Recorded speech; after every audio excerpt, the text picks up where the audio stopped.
जो बीएड अभ्यर्थी इसमें भर्ती हुए थे, अब उनको नौकरी जाने का डर सता रहा है।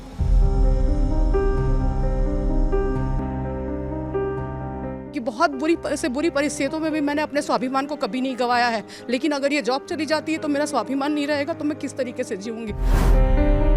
सीधा प्रभाव बच्चों पर भी पड़ रहा है। वो भी बोलता है कि मम्मी आपका नौकरी कैसे जाने वाला है, क्या हो गया, आप रोती क्यों हो, रात को भी रोती हो, दिन को भी रोते रहती हो। मैं घर की एक पहली बेटी थी जो सरकारी नौकरी पे आई थी। अब ऐसा हो गया हर कोई मेरे कॉल करके पूछ रहा है, अरे तुम्हारे नौकरी का क्या हुआ। हमारे परिवार पूरा छूट जाएगा, हम लोग कैसे करेंगे सर। हमारा नौकरी एक सहारा है सर। वो लोग बोलते हैं कि सब ठीक हो जाएगा बोलते, किसी को तो गवर्नमेंट जॉब से नहीं निकाले बोल के बोलते। हमारी बस यही सरकार से है कि हमारी क्या गलती है ये बताएं। आशा भरी नज़रों से सर हम देख रहे हैं गवर्नमेंट की ओर कि हमारा समायोजन करे। छत्तीसगढ़ में वर्ष 2023 में प्राइमरी टीचर पद के लिए भर्ती हुई और इसमें बीएड और डीएड दोनों ही किए हुए अभ्यर्थियों को पात्र माना गया। लेकिन अचानक 2024 में हाई कोर्ट के निर्णय के अनुसार जो बीएड के अभ्यर्थी हैं उनको इस भर्ती परीक्षा के लिए अपात्र घोषित कर दिया गया, जिसके बाद जो बीएड अभ्यर्थी इसमें भर्ती हुए थे अब उनको नौकरी जाने का डर सता रहा है और इसको लेकर वो लगातार आंदोलनरत हैं। आप मेरे पीछे जो भी लोग देख रहे हैं ये सारे वो लोग हैं जिनके पास अभी फ़िलहाल नौकरी है और ये सभी प्राइमरी टीचर हैं और इनकी भर्ती पिछले साल हुई थी और ये सभी बीएड किए हुए अभ्यर्थी हैं। लेकिन हाई कोर्ट का निर्णय इनके अपोजिट आ गया है और इनको अपात्र घोषित कर दिया है और जिसके बाद ये अपनी नौकरी को बचाने के लिए यहाँ तूता धरना स्थल पर लगातार आंदोलन कर रहे हैं, लगातार धरना दे रहे हैं, सरकार से निवेदन कर रहे हैं कि हमारी नौकरी को न छीना जाए और हमारे लिए डिसीजन बनाकर और हमारी नौकरी को बरकरार रखा जाए। इनसे बातचीत करते हैं कि क्या इनकी परेशानी है और कितने दिनों से ये यहाँ पर बैठे हुए हैं और कब तक ऐसे ही यहाँ पर दिन रात बैठे रहेंगे। आप लोग ये बताइए कि आप लोग प्राइमरी टीचर हैं फिलहाल सर, तो अब आप लोग को नौकरी जाने का डर सता रहा है। नौकरी जाने का डर बिल्कुल सता रहा है सर, क्योंकि हम लोग इसी डर के कारण आज हम लोग यहाँ पर 19 तारीख से यहाँ पर धरना स्थल पे बैठे हुए हैं। और मैं बताना चाहूँगा आज राम का दिन है, जो कि राम के अनन्य भक्त मंगलवार है।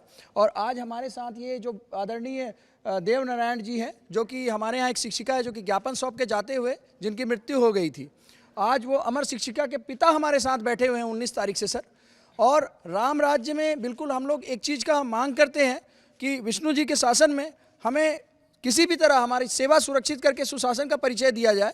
और वर्तमान में मैं सहायक शिक्षक के पद पर था और मैं सेना का सेवानिवृत्त जवान हूँ सर। मैं सरहद से लड़के आ गया, किंतु अब मैं लड़ते लड़ते थक गया हूँ सर। मैं यहाँ छत्तीसगढ़िया हूँ, कहीं कि छत्तीसगढ़िया में विष्णुदेव साय जी लेके चीज़ बोला था। ये 2900 लड़का मन इतना परेशान है सर, बस्तर से सरगुजा तक 1.5 साल के अनुभवी शिक्षक मन इतना अच्छा सेवा दी से, एकलव्य नवोदय मत जी से हावे और वहाँ सब में भर्ती करी से और टापो टाप नंबर में आए हैं मन।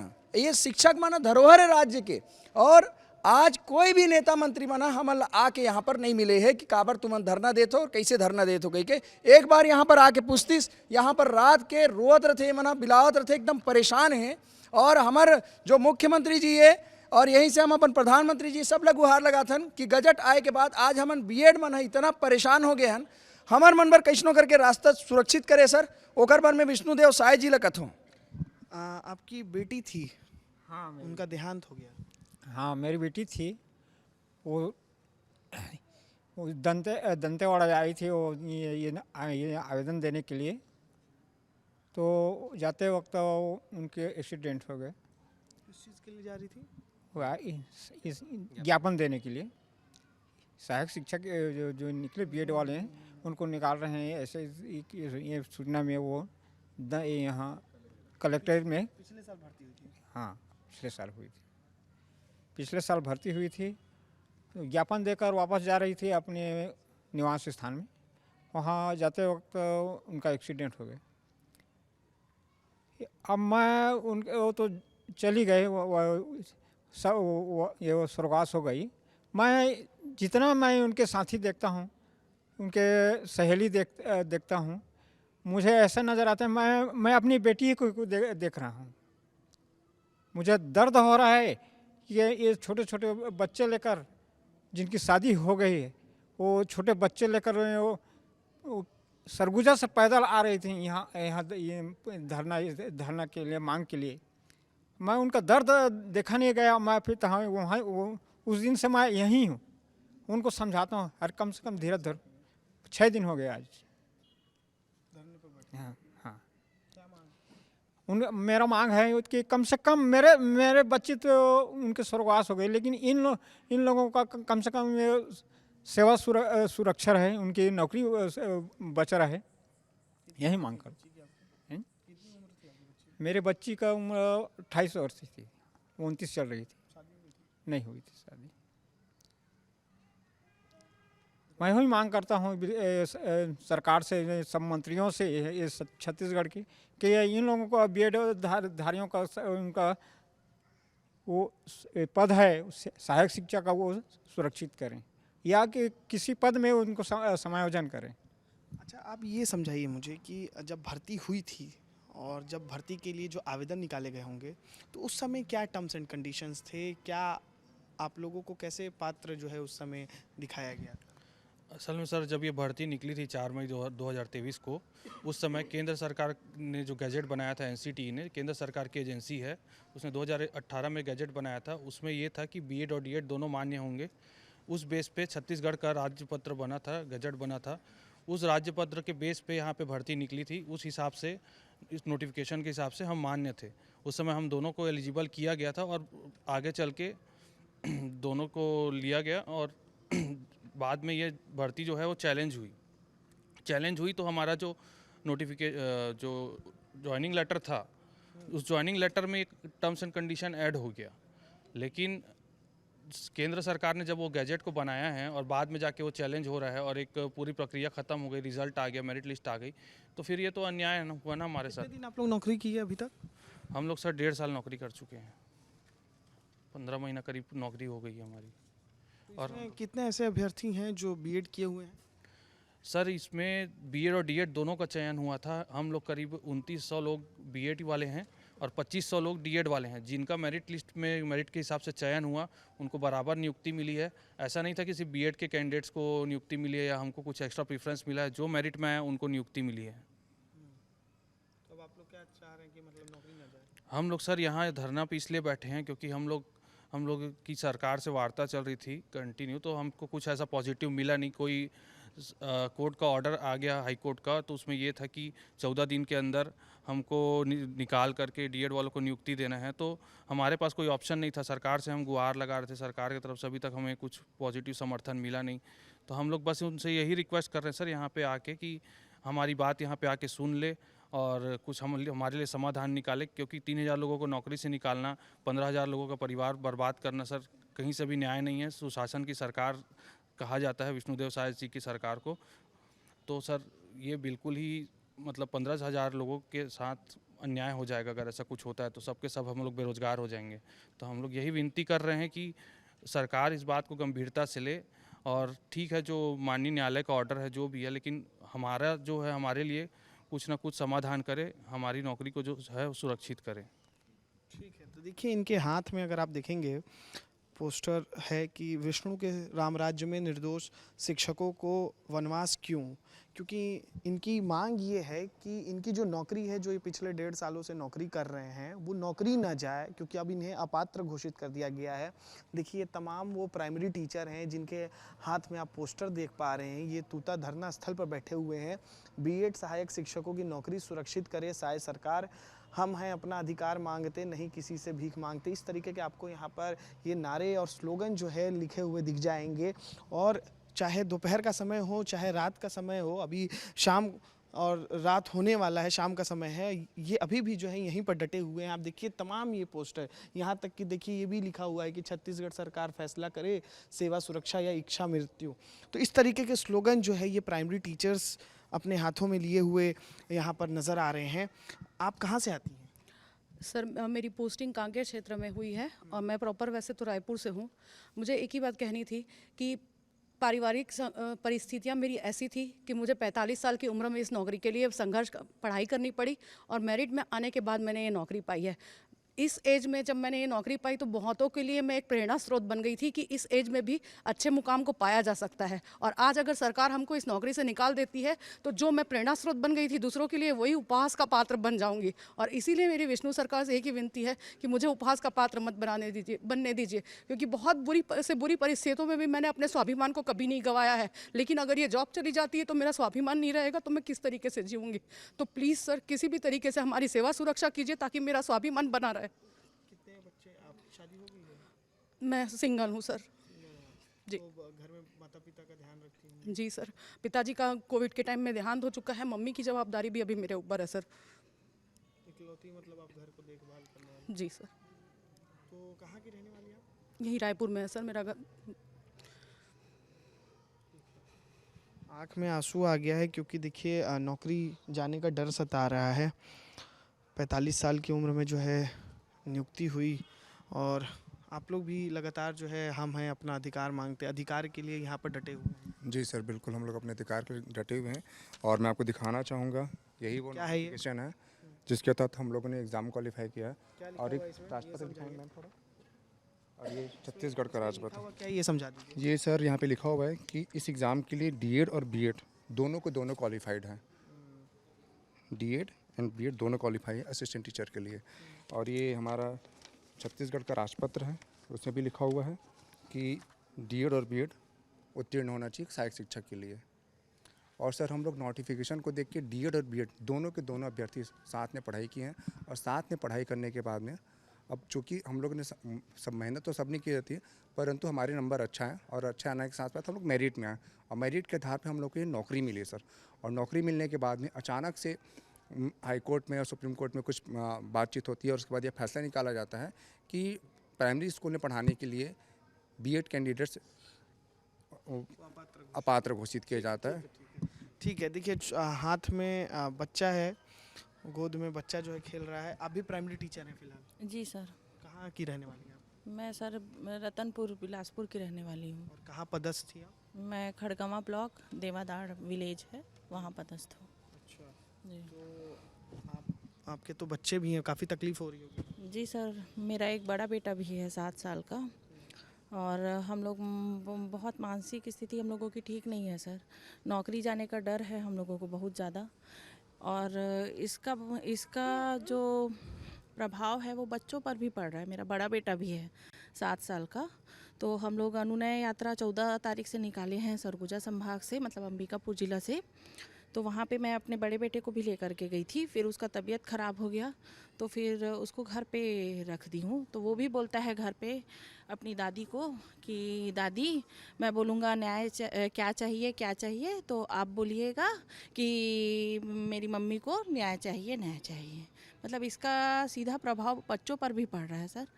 वो भी बोलता है कि मम्मी आपका नौकरी कैसे जाने वाला है, क्या हो गया, आप रोती क्यों हो, रात को भी रोती हो, दिन को भी रोते रहती हो, ऐसा क्या है। तो सर हम यही चाहते हैं कि सरकार हमारी, हाँ सर 14 तारीख से हम लोग यात्रा के थ्रू फिर यहाँ पे भी आके हम लोग घर तो गई ही नहीं हूँ मैं, यहीं ही हूँ मैं। सर अब 14 तारीख से लेके आज, हाँ वही 10 दिन के आसपास हो गया होगा जी। नहीं करते सर, कोई सर्विस में नहीं है। वो पहले एक प्राइवेट कंपनी में काम करते थे तो फिर मेरा जॉब लगा तो वो भी छोड़ करके मेरे पास आ गए कि मतलब बच्चों को संभाल लेंगे और वहाँ भी कुछ प्राइवेट नौकरी ढूंढ लेंगे। लेकिन सर अब हम लोगों का तो नौकरी खुद ही खतरे में है, क्या कर सकते हैं। नौकरी खतरे में है, इसको लेकर के सरकार हम निर्दोष शिक्षकों की। आप भी प्राइमरी टीचर हैं? जी मैं भी प्राइमरी टीचर हूँ। कहाँ की रहने वाली हैं? मैं सारंगढ़ की रहने वाली हूँ और मेरा पोस्टिंग बलरामपुर में दिया गया है।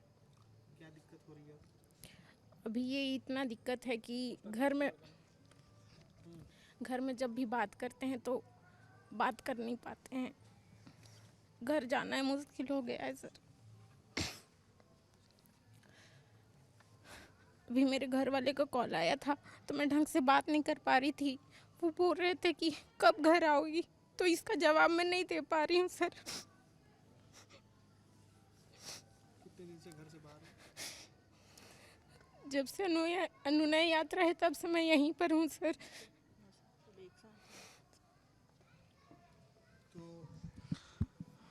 सरकार से जो है कोई आया बातचीत करने कभी मंत्रियों से या फिर कभी किसी नेता विधायक सांसद से बातचीत हुई? अभी तक तो कुछ बता नहीं पा रहे हैं सर। हम भी चाहते हैं कि ये सरकार हमारी बात सुने, जल्द से जल्द हमारा कुछ समायोजित करें, हमें कुछ ना कुछ अपना बताएं कि हमको भी अपना विद्यालय मिल जाए या फिर हमको भी अपना आत्मसम्मान बचाने का कुछ निर्णय निकाले। हम भी चाहते हैं कि जल्द से जल्द कुछ उपाय निकाले सरकार। कितनी उम्र है? मेरी उम्र 23 साल है सर। 23 साल की उम्र में देखिए यहाँ पर आंदोलन करने बैठी हैं क्योंकि नौकरी जाने का डर है। आप कहाँ से हैं? मैं कांकेर ब्लॉक में पदस्थ हूँ अभी। कहाँ की रहने वाली हैं? महासमुंद। महासमुंद की। आपकी भी नियुक्ति पिछले साल प्राइमरी टीचर के। Yes sir. तो अभी क्या दिक्कत हो रही है और फिर माहौल कैसा हो गया है घर में? अभी माहौल कैसा हो गया है? सर घर में तो बहुत बुरा माहौल है, जबकि ना जब मैं पोस्टिंग ली हुई थी मैं घर की एक पहली बेटी थी जो सरकारी नौकरी पे आई थी।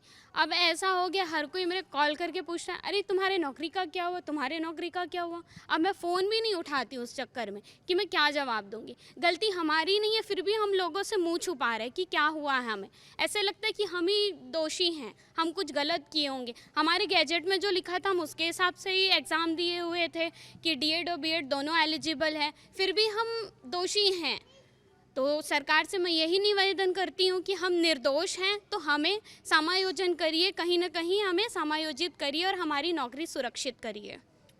नौकरी सुरक्षित रखिए, देखिए यही मांग है। और देखिए ये पूरा नियुक्तियों का कालक्रम जो है ये भी लेकर ये यहाँ पर जो है शिक्षक खड़े हैं और इसमें बताया जा रहा है कि कब से कब काउंसलिंग हुआ और कब से कब दस्तावेजों का जो है परीक्षण हुआ। और ये आप लोग इसके माध्यम से क्या बता रही हैं? हम लोग पिछले 1.5 साल से अपनी सेवा दे रहे हैं। हम सरकार से चाहते हैं हमें आश्वासन दे, हमारी नौकरी सुरक्षित रहे, क्योंकि हमें लगभग 1 हफ्ता का समय है हमारे पास। इसके बाद शायद हमारे हाथ में सिर्फ टर्मिनेशन लेटर हो। बहुत इधर उधर से ये खबरें आ रही है कि आपका जो नियुक्ति है वो उसको तो कांग्रेस सरकार ने दिया था, उसकी गलती है। अभी सरकार बदल गई है, सुप्रीम कोर्ट का ऑर्डर है, एक्सेट्रा एक्सेट्रा। तो हम बस ये बताना चाह रहे हैं कि 2 नियुक्तियाँ, 2 काउंसलिंग जो है अगर कांग्रेस सरकार के समय हुई है तो बाकी की 2 नियुक्तियाँ जो है वो भाजपा सरकार ने भी की है। और हम सरकारी कर्मचारी हैं, अभी हम किसके पास जाएंगे? हम सरकार से ही आस लगा के बैठे हैं कि हमारी नौकरी किसी भी तरह से सुरक्षित करे। पिछले 15 दिन से या फिर बोलूँ पिछले 1.5 साल से बिल्कुल मानसिक रूप से परेशान हो चुके हैं सभी। सुबह 9 बजे जैसे निकलती हूँ मैं, घर पे तो बैठ नहीं सकती, क्योंकि घर पे बैठती हूँ तो तरह तरह के विचार आते हैं दिमाग में। तो लगता है कि अगर मैं यहाँ पे अपने साथियों का साथ नहीं दूंगी तो मेरी नौकरी पता नहीं बचेगी कि नहीं बचेगी। इतने साल पढ़ाई करने के बाद जो नौकरी हमने पाई है। कितनी पढ़ाई की हुई थी आप? बीएड की हुई थी? जी, मैंने बीएड किया हुआ है, एमएससी किया हुआ है। हमको एलिजिबल नहीं माना गया है। ये तो बिल्कुल तर्क परे है, क्योंकि गजट में लिखा हुआ था बीएड डीएड दोनों ही पात्र है, उसके हिसाब से हमने तैयारी की थी। ठीक है, आप कहाँ के रहने वाली हैं? मैं मुंगेली जिला की हूँ सर। मुंगेली की रहने वाली हैं।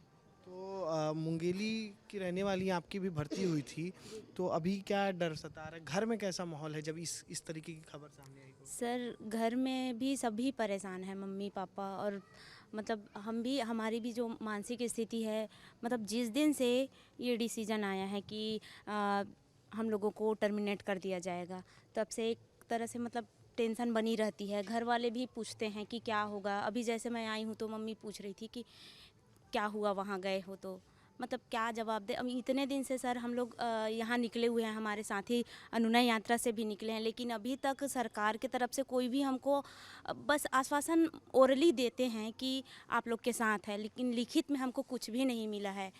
तो सरकार, अभी इतने दिन से हम लोग यहाँ धरना स्थल पे भी बैठे हैं, कोई हमारी सुध भी लेने नहीं आए हैं कि सरकार की तरफ से कि हाँ आप लोगों को की सेवा को सुरक्षित किया जाए, ऐसे करके बहुत परेशान है। कहाँ से? मैं सर मेरी नियुक्ति हुई है मतलब कांकेर में हुई है और मैं हूँ दुर्ग से हूँ, मेरा मूल निवास दुर्ग है। कैसा घर में कौन है? घर में मतलब कौन कौन है? घर में सब हैं, पूरा परिवार है, लेकिन सबको एक ही चिंता सताई जा रही है कि हमारी नौकरी मतलब कब तक रहेगी। मैं रोज़ बोल के आता हूँ, मतलब रोज़ बोल के नहीं आता, 5-6 दिन से हूँ यही पूछते हैं कि कब घर आओगे, कब तक चलेगा। हमको खुद नहीं पता कि हमारे साथ कल क्या हो जाए। हमारी बस यही सरकार से है कि हमारी क्या गलती है ये बताए। अगर जब हम सही थे, अगर जब कांग्रेस ने 2 नियुक्ति की, उस समय वो माननीय ओपी चौधरी जी और अरुण शाह जी का ट्वीट था, कई हमारे पोस्टर में भी लगा है वो ट्वीट। जब उस समय वो हमारे साथ थे, हम उस समय गलत नहीं थे, तो आज हम कैसे गलत हो गए उनके शासनकाल में। मतलब सरकार से हमारा कोई वो नहीं है, सरकार से बस हमारी विनती है। हम किसी से मतलब ना कांग्रेस हो चाहे भाजपा हो, हमको अपनी नौकरी चाहिए बस। हमारा किसी का आपका क्या नाम है? इधर आइए, क्या नाम है? सर मेरा अर्जुन सिंह ध्रुवे है। कहाँ का रहने वाले? मैं कवर्धा से हूँ सर। जो विजय शर्मा डिप्टी सीएम है सर। जो एक आदिवासी जनजाति समुदाय से? जी सर, मैं आदिवासी परिवार से आता हूँ, एसटी हूँ, अर्जुन सिंह ध्रुवे। जो विजय शर्मा है जो डिप्टी सीएम है, उसके यहाँ से आता हूँ प्रॉपर सर। उससे मैं निवेदन करना चाहूँगी कि वो जैसे भी हो, हमें आदिवासी क्षेत्र हैं उसके ही क्षेत्र से आते हैं और वहाँ के ज़्यादातर बैगा हैं। आपको पता होगा सर कैसे जी हम लोग वहाँ पे कैसे जीते हैं, कैसे करते हैं सर। और हमारा नौकरी चला जाएगा तो हमारा परिवार है, हम लोग कैसे करेंगे सर? हमारे परिवार पूरा छूट जाएगा, हम लोग कैसे करेंगे सर? हमारा नौकरी एक सहारा है सर। मेरे माता पिता कृषि कार्य करते हैं सर और मेरा नौकरी एक सहारा है, उसके बिना मैं कैसे जीऊँगा सर? मैं विजय शर्मा जो डिप्टी सीएम, उससे मेरे मम्मी पापा हैं सर। मेरा घर भी नहीं है सर। बोलते हैं कि आवास में था, लेकिन मेरे यहाँ आवास भी नहीं है सर, पूरा घर टूट गया सर। अब ऐसा है, नौकरी की सहारा मैं क्या कर सकता हूँ? घर ही बना सकता हूँ। मेरा मुख्यमंत्री जो आदिवासी है उससे निवेदन करना चाहूँगी कि सर आप सब बोलते हैं कि एक आर्थिक सहायता देते हैं आदिवासियों को, लेकिन अब हमारा नौकरी एक छीन लेंगे तो फिर हमारा आर्थिक सहायता कहाँ रह पाएगा था? तो माननीय मैं मुख्यमंत्री से निवेदन करना चाहूँगा कि हमारे क्या आदिवासी है, हमारी तरफ भी एक नज़र डाल के देखे कि हम कैसे स्थिति में हैं। हम जैसे भी करें, कुछ भी करें, हमारा सेवा सुरक्षित करें सर। माननीय मुख्यमंत्री से बार बार निवेदन करता हूँ, हाथ जोड़ के निवेदन करता हूँ सर। एक आदिवासी क्षेत्र है हमारे, उसको ध्यान दीजिए सर। सब देखिए एक ही निवेदन कर रहे हैं, बहुत शांतिपूर्वक ढंग से जो है ये आंदोलन कर रहे हैं। ये जितने प्राइमरी टीचर है, ये कोई अग्रेसिव मोड में नहीं है। इनका साफ तौर पर कहना है कि देखिए हमारी मांग लीजिए, क्योंकि देखिए बहुत मेहनत करके हम पढ़े थे, सालों से मेहनत किए थे, सपना देखे थे कि सरकारी नौकरी करेंगे, और जब सरकारी नौकरी मिली तब तो सब ठीक रहा, लेकिन अचानक एक फैसला आता है और उससे पूरा जो घर है वो तितर बितर हो जाता है। और सुनने में ये आता है कि नौकरी जाने वाली है, सोचकर ही जो है सोचिए कि कितना डर का माहौल होगा इनके घर में। बहुत लोग हैं, चाहे वो इसमें महिलाएं भी शामिल हैं और जो है इसमें कुछ ऐसे भी लोग हैं जिनकी उम्र काफ़ी हो चुकी है, जो बहुत संघर्ष कर रहे हैं। आप कहाँ से आई हैं? सर मैं रायगढ़ ज़िले से तमनार ब्लॉक से हूँ। मैं बचपन से ही, मेरे मम्मी पापा स्कूल नहीं था तो वहाँ से मेरे को मतलब नाना के यहाँ छोड़ दिए थे। 1.5 साल की थी जब से मेरे नाना के यहाँ मेरे को छोड़ दिए थे कि वही पढ़ाएंगे लिखाएंगे। जब तक मैं 12वीं पास हुई, फिर मैं हॉस्टल में पढ़ी, तेजस्विनी हॉस्टल में 12वीं तक। फिर उसके बाद मेरे को बिलासपुर में, मेरे नाना के रहते हुए मैं बिलासपुर में पढ़ी। फिर उसके बाद में ना मेरे नाना का 2021 में कोरोना काल में डेथ हो गया उनका। फिर उसके बाद क्या बोलते हैं, मैं सोची कि मैं टीचर बन के आगे पढ़ाई ही करूँगी बोल के, बच्चे लोग को पढ़ाऊँगी बोल के। इसी के लिए मैं अपना पैसा जमा करके रखी थी, जो भी स्कॉलरशिप मिलता था उससे मैं पढ़ाई की सर। और घर वाले बोले, मेरे को कितना मना किए, मम्मी पापा उतना सहारा नहीं दे पाते थे मेरे को कि आगे मत पढ़ बोलते थे। लेकिन मैं बोली कि नहीं, अब मेरे पास पैसा है तो मैं पढ़ूंगी बोली, और मैं आगे पढ़ी सर। और बीएड की इसी के लिए मैं, और अभी जब वैकेंसी निकला तो फिर मैं उसकी तैयारी की, जब कोचिंग में जा के तैयारी की, जब मैं पैसा रखी थी उसको। तो अभी ये सरकार बोलती है कि हमें निकाला जाए बोल के, ये तो गलत है ना सर, सरासर गलत है ये। उनको भी तो सोचना चाहिए ना कि एक बेटी कैसे पढ़ती है, क्या करती है बोल के। उनको भी तो थोड़ा सोचना चाहिए कि घर परिवार के बारे में कैसी है परिस्थिति उनकी, क्या है। मेरे परिवार कृषि बस खेती करते हैं और कोई नहीं है मेरे घर में। मैं ही एक कमाने वाली हूँ। गांव में मैं बस अकेले ही एक मतलब सभी लड़के लड़कियों में मैं ही एक अभी तक टीचर बनी हूँ, गवर्नमेंट जॉब में आई हुई। और अभी घर वाले सुनेंगे तो क्या बोलेंगे कि मेरे को जॉब से निकाल दिए बोल। घर में नहीं बताई हूँ मैं। घर में रोज दिन फोन आता है, लेकिन मैं बोलती हूँ कि अभी कुछ नहीं हुआ है बोल के बोलती हूँ। लेकिन वो लोग बोलते हैं कि सब ठीक हो जाएगा बोलते। किसी को तो गवर्नमेंट जॉब से नहीं निकाले बोल के बोलते। संभालिए अपने आप को। तो देखिए आंसू निकल पड़े हैं, क्योंकि देखिए दुख है, दर्द है। नौकरी जाने का, क्योंकि नौकरी कुछ दिन में इनका जाने वाला है, तो घर में बताई नहीं है और यहाँ पर आ गई हैं। हाँ सर, रोज दिन फोन करते कहाँ है बोल के, तो मैं बोलती हूँ बस रायपुर में हूँ बोल के, और कुछ नहीं बताती हूँ उनको सर। रायगढ़ की हैं आप? हाँ सर। दुखद है, संभालिए इनको। बहुत दुखद है ये कि देखिए इस सारी आपको लड़कियां दिख रही हैं जो प्राइमरी टीचर पद के लिए जो है इनका चयन किया गया था पिछले साल, और अब जब निर्णय ये आ गया है कि अब ये अपात्र हैं तो काफ़ी इनको दुख तकलीफ़ हो रही है, क्योंकि कोई घर में इकलौता है नौकरी करने वाला, तो कोई किसी के वजह से नौकरी कर रहा है अपने घर में माँ पापा का ध्यान रखने के लिए, तो कोई अपने घर को आगे बढ़ाने के लिए। और जब इस तरीके का न्यूज़ आ गया, इस तरीके की समाचार आ गए हैं कि अब जाने वाली है नौकरी, तो दुख होना तो लाजमी है। बहुत लोग हैं, आप देखिए सबके आंखें जो है नम है। आप कहाँ से हैं? मैं मोहल्ला मानपुर से हूँ सर, और मेरा पोस्टिंग दुर्गकोंदल ब्लॉक में है सर। मैं सरकार से एक प्रार्थना करती हूँ कि हमारी नौकरी को सुरक्षित करे सर, क्योंकि हमारे घर में मैं पहली बेटी हूँ सर कि सरकारी नौकरी लगा है, और मैं दिन रात मेहनत करती थी सर, क्योंकि मेरा गवर्नमेंट जॉब लगा करके मैं प्राइवेट में नहीं जाती थी, इसीलिए मेरे को ज़्यादा अखर है सर कि जॉब से निकाल दिया जाएगा तो हमारा क्या होगा करके। तो सरकार से मेरा क्रमबद्ध निवेदन है कि वो हमें कहीं ना कहीं सरकारी जॉब में रखे सर। आप कहाँ की हैं? सर मैं कांकेर ब्लॉक में पदस्थ हूँ, मैं राजनांदगांव से हूँ सर। हम लोग अभी आपकी भी भर्ती हुई थी पिछले साल? जी सर हम लोग यहाँ 6 दिन से धरना दे रहे हैं, लेकिन कोई नेता कोई पूछने वाला नहीं है सर, यहाँ कुछ सुविधा भी नहीं है सर। कभी आप लोग अपने स्थानीय जनप्रतिनिधि के पास गए, विधायक सांसद या फिर जो होते हैं? जी सर, सारे विधायक सारे मंत्री सब मिल चुके हैं, लेकिन बस बचाएंगे ठीक है देखेंगे ऐसा बोलते हैं, कुछ अच्छे से आश्वासन नहीं मिल रहा है सर। हम चाहते हैं कि सरकार जल्दी से आए और हमारा मांग पूरी करे, समायोजन करे कहीं। ये आप लोग आंदोलन कब तक रखेंगे? सर जब तक हमारी मांग पूरी नहीं होती तब तक रखेंगे सर। जब तक मांग पूरी नहीं होगी तब तक आप लड़ते रहेंगे? हाँ सर, लड़ते रहूंगी। जब तक सरकार के पास उतनी शक्ति है तो वो तो कर सकता है ना सर, हम लोग को समायोजन किसी भी हाल में वो कर सकता है, तो क्यों नहीं कर रहा है सर? जब वो सारी वीडियो सारी न्यूज़ देख रहे हैं, हम लोग यहाँ इतने दिन से बैठे हैं, उतने दूर से पद यात्रा करके आए हैं, तो उनको थोड़ा सा तो सोचना चाहिए ना सर। हम लोग के बारे में उतना भी नहीं सोच सकते क्या? उन्हीं के तो आदिवासी बेटी लोग हैं हम लोग, क्यों आरक्षण दिया था? उसके अच्छा आरक्षण ही मत देता वो। काफ़ी देखिए तकलीफ़ें हैं लोगों को। एक मैं पूछ लेता हूँ, कुछ और भी लोग हैं। ये बताइए कि कहाँ से आते हैं आप?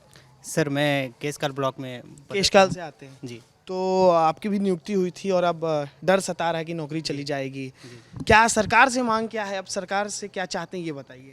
सर सरकार से मैं चाहता हूँ कि देखिए हमारी जो नियुक्ति हुई थी उसमें बीएड डीएड दोनों पात्र था, और जो मेरिट में स्थान बनाए उसको मिला है, और बीच में अचानक से जो फैसला आ जाता है सर, तो हम कैसे घर जाएं? हम घर नहीं जा पा रहे हैं सर, सीधा स्कूल से हम यहीं आए हैं। घर तरफ से फ़ोन आता है कि क्या कर रहे हो, क्या चल रहा है, ऐसे करके हम घर तरफ कुछ बता नहीं पाते सर। कैसे बात करने का हिम्मत नहीं होता, और हम लोग सर यहाँ कैसे रह रहे हैं, दिन और रात यहीं पड़े हुए हैं, कोई देखने भी नहीं आता सर। तो हम एकदम मानसिक एकदम परेशान हो गए सर, क्या करें, किसको जाएँ, कहाँ जाएँ, समझ ही नहीं आता। तो मेरा सरकार से एक निवेदन है सर, हम लोग को नौकरी सुरक्षित करें जल्द से जल्द। तुम कहाँ से आए हो? मैं सर मैनपाट ब्लॉक में पदस्थ हूँ, और मेरा घर भी वहीं 20 किलोमीटर दूर है। मैं सरकार से सिर्फ इतना कहना चाहता हूँ, भारतीय जनता पार्टी का ध्येय वाक्य है, हमने ही बनाया है, हम ही संवारेंगे। क्या आप इस तरह संवारेंगे? आज 2900 परिवार आज तूता के इस डैम के नीचे है। 6 दिन हो गया हमें, विगत 6 दिन सरकार का कोई एक नुमाइंदा हमको देखने तक नहीं आ रहा है। हम अभी भी सरकार के कर्मचारी हैं। क्या इस तरह प्रदेश के मुखिया हमारे ऊपर इतना भी ध्यान नहीं दे रहे हैं? आप कहते हैं हमने बनाया, हम ही संवारेंगे, इस तरह क्या आप संवारेंगे? 2900 लोगों का भविष्य आज अधर है, सड़कों पे लटका हुआ है। आप देख रहे हैं महिलाएं अपने बच्चों को लेकर के यहाँ पर पड़ी हुई हैं पिछले 6 दिनों से, एक भी बंदा हमको देखने ही नहीं आ रहा है। क्या ऐसी सरकार में हम लोग कैसे रहेंगे सर? प्रदेश ऐसे चलेगा क्या? ठीक है, सबकी देखिए अपनी अपनी नाराज़गी है जाहिर तौर पर, क्योंकि नौकरी जाने वाली है। आप बताइए कि जिस समय भर्ती होनी थी उस समय का क्या माहौल था और अभी किस तरीके से माहौल बदल गया है? सर जब भर्ती प्रक्रिया शुरू हुई उस समय सभी खुश थे और काफ़ी तैयारी के साथ जोश सोच के साथ हमने तैयारी की थी और सभी परिवार खुश थे कि चलो बच्चा तैयारी कर रहा है, भले उसका सिलेक्शन हो या ना हो। लेकिन जब रिज़ल्ट आया तो हम सभी काफ़ी खुश थे कि चलिए मेरा रिज़ल्ट आ गया। मैं सर झूठ नहीं बोलूँगा, बहुत सारे एग्ज़ाम्स दिया हूँ मैं, लेकिन किस्मत होती है वहीं लेके जाती है। इतने सारे एग्ज़ाम्स दिया हूँ मैं, सब में फेल हुआ, कहीं पर वेटिंग लिस्ट में। एग्जाम दिए बताइए सर मैंने रेलवे के एग्ज़ाम दिए जहाँ मैं फिजिकल में फेल हुआ, और हाई कोर्ट का दिया था सर जहाँ मैंने टाइपिंग में मैं 1 नंबर से फेल हुआ था, और रेवेन्यू इंस्पेक्टर मेरा नाम आया था सर जहाँ पर मेरा वेटिंग लिस्ट में था। तो किस्मत मुझे यहाँ पर लेके आई है 7-8 साल के बाद, और अभी ऐसा समय आ चुका है कि ये नौकरी भी लगी या नहीं लगी एक ही बराबर है। 1-1.5 साल पहले से ही इस पूरी भर्ती को जब से शुरू हुआ है तब से मैं इसको देख रहा हूँ, और ऐसा है कि सर कि अभी तक घर में बड़ी ग्रैंड पार्टी नहीं हुई है। क्यों? क्योंकि मुझे मालूम है कि केस कहीं ना कहीं केस लगा हुआ है। वो जो हमारे जो नियुक्ति पत्र में जो एक क्लॉज डाल दिया गया है, जो कि अंत में आया है, शुरू में ऐसा कुछ भी नहीं था, अंत में आया है। सर अभी हमें जब हम नौकरी करते हैं शिक्षा विभाग में तो हमें ऐसा कैटेगराइज किया जाता है कि ये बीएड वाला सहायक शिक्षक है, ये डीएड वाला सहायक शिक्षक है। वहाँ पर हमें बीएड और डीएड सहायक शिक्षक के रूप में कैटेगराइज किया जाता है। हमें ये नहीं बोला जाता कि अच्छा आप नवनियुक्त सहायक शिक्षक, ऐसा कोई नहीं बोलता, अच्छा आप बीएड सहायक शिक्षक है, इस तरीके से हमें बोला जाता है। बिल्कुल डिस्क्रिमिनेशन होता है सर, और वो ऐसा है कि और लोगों के मन में ऐसा है कि अच्छा ये बीएड वाला है तो कभी भी निकल सकते हैं, या तो फिर ये पता नहीं किस तरीके से आया होगा। एक बार पीछे वालों से भी बात कर लेते हैं जो पीछे खड़े हैं। ये बताओ कि क्या नाम है आपका? अजय देव सिंह। अजय जी कहाँ से हो? अजय जी मैं सीतापुर। आराम से नीचे कर लो, रिलैक्स हो जाओ। ये बताओ कि कहाँ से हो? सीतापुर से। सीतापुर से हो जी। सीतापुर से हो, मतलब कि जहाँ से पहले अभी तो राम कुमार टोपो है ना विधायक, शायद वहाँ से। जी सर। ठीक है, तो आपकी भी भर्ती हुई थी पिछले साल? जी सर। तो क्या है घर में, कैसी स्थिति है? क्योंकि नौकरी जाने वाली है ये तो पता चल गया है क्योंकि निर्णय आ गया है, तो अभी घर में क्या स्थिति? घर में सब तनावपूर्ण स्थिति है सर, सभी उदास हैं सर।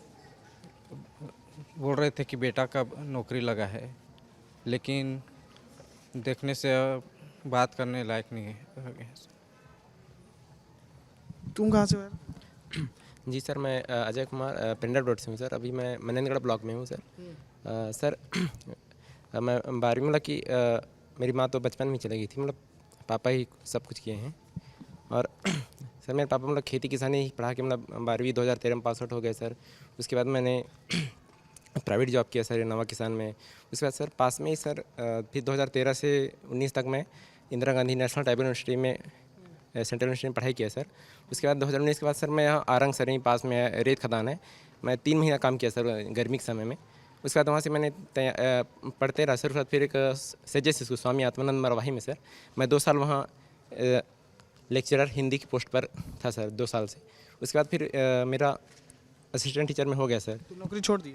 जी सर, मैं गवर्नमेंट की नौकरी थी सर, तो इसलिए मैंने वो जो सेजेस का था व्याख्याता हिंदी उस पद को छोड़ के मैंने इसका ज्वाइन किया सर।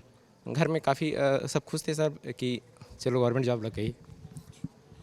अच्छा ये बताइए कुछ आप लोग बताइए, आप लोग यहाँ जो प्रदर्शन कर रहे हैं तो यहाँ आप लोगों को क्या क्या दिक्कत हो रही है यहाँ पर? सर जैसा कि आप देख रहे हैं यहाँ पे लाइटिंग वाइटिंग की कोई सुविधा नहीं है, और हमारे साथी जो है यहीं पे सोते हैं।